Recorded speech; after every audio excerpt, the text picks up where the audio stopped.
मराठा आरक्षणाच्या मागणीसाठी 29 तारखेला मुंबईत मनोज जरांगे पाटील यांचं आंदोलन आहे आणि त्याच पार्श्वभूमीवर ओबीसी आणि मराठा आंदोलकांची शाब्दिक बाचाबाची समोर येते। जातीय तेढ निर्माण करणाऱ्या लक्ष्मण हाके यांची जीभ खरंतर हासाडणाऱ्यास लाखांचं बक्षीस देऊ अशी घोषणा मनोज जरांगे यांचे समर्थक मराठा समन्वयक गंगाधर काळकुटे यांनी केली। दरम्यान माझी जीभ खरंतर कशाला हसडता, जीवच घ्या असं आव्हान देखील लक्ष्मण हाके यांनी केलं।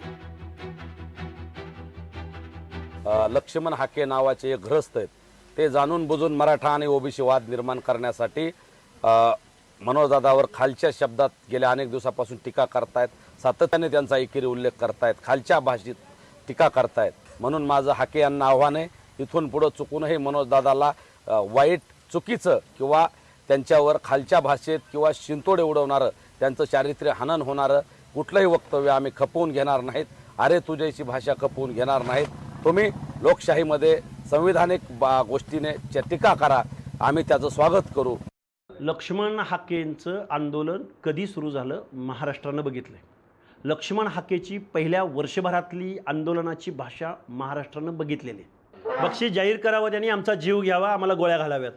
मंडल आयोग लागू होत असताना 90च्या दशकामध्ये या महाराष्ट्रामध्ये जर मंडल आयोग लागू झाला तर महाराष्ट्रात रक्ताचे पाट वाहतील असं इथली माणसं बोललेले आहेत। त्यामुळे ही भाषा नवीन नाही आम्हाला, त्यामुळं चालवावं आमच्या गळ्यावर सुरी। जीभ काय हसडताय, चालवा आमच्यावर, आम्ही ओबीसीच्या हक्क अधिकाराची भाषा बोलतोय। लोकशाही मराठी ऐका, पहा, जागरूक रहा।